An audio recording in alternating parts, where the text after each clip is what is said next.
Hi, welcome to another episode of Hot Takes, and we have a very sordid story. It was going to be in one direction. I was going to do this and present this as a thing in and of itself. And then I watched a very short video by my good friend Ash at Preston Journalist, and I'll put the link to that short down below. It'll be the pinned comment down below.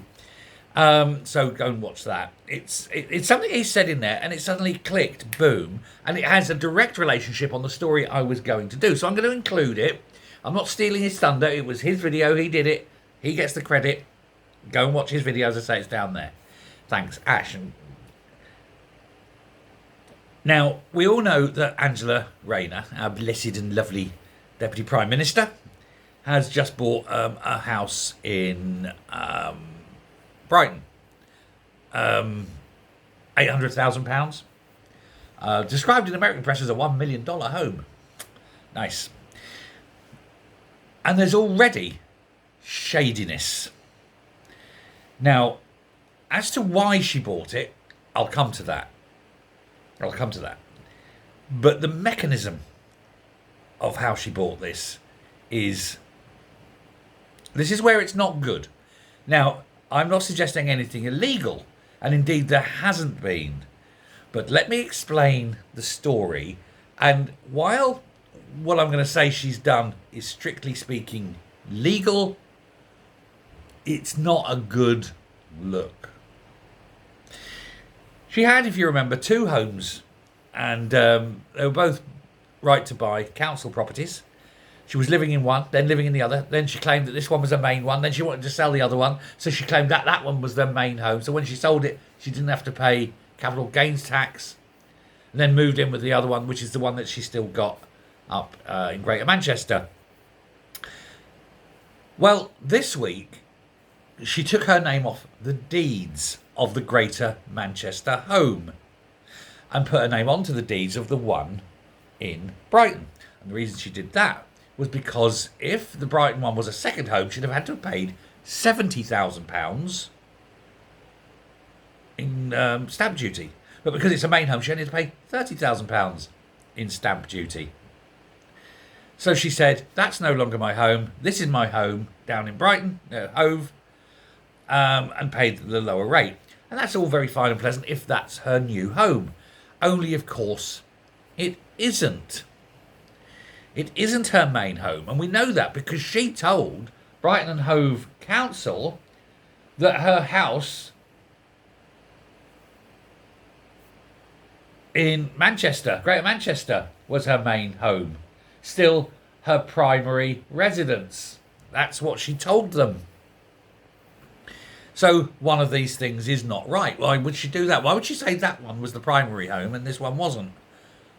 Well, it's because she needs the one in the north to be the primary home so that she can claim council tax payments from the taxpayer for her house in her Admiralty Arch, which is a grace and favour. So you get to live there for nothing, but you still got to pay all the bills.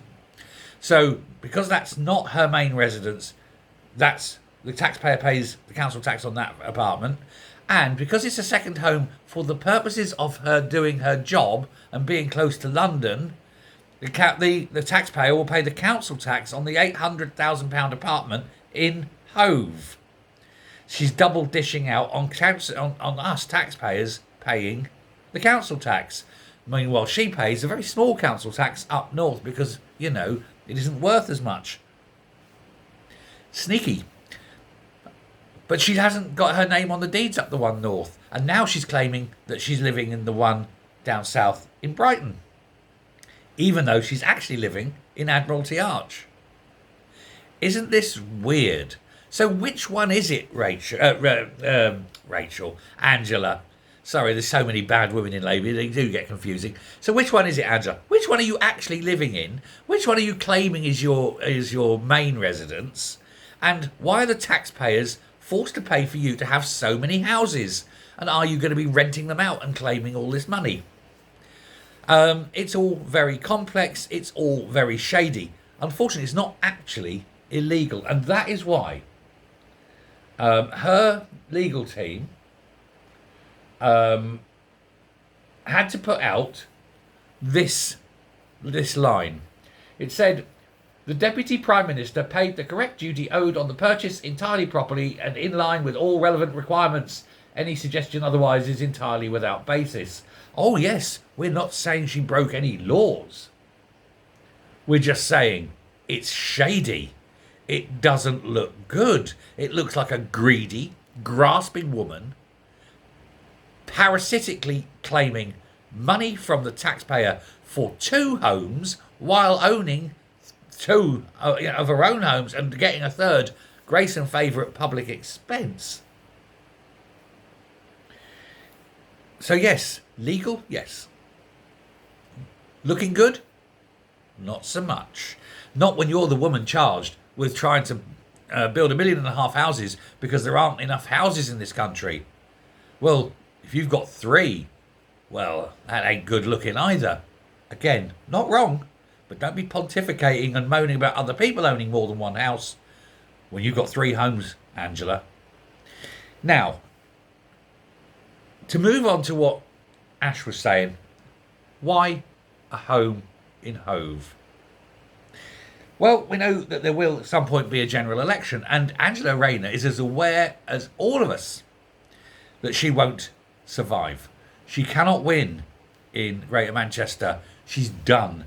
There are the Islamist party, not really a party, but this coalition, if you will, of independent Islamist candidates who are going to be standing.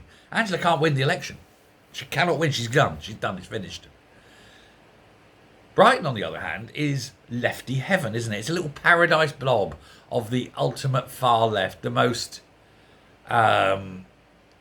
vacuous, lefty, greeny, hugging, hate-filled organisation. Because if you're not in the left, they hate you. And she thinks she's going to just breeze down into Brighton, and come the next election, she'll stand there and she'll get elected, and so she can carry on being an MP and living at the public expense and getting the public to carry on paying for all her homes. She's done that. That's what's going to happen.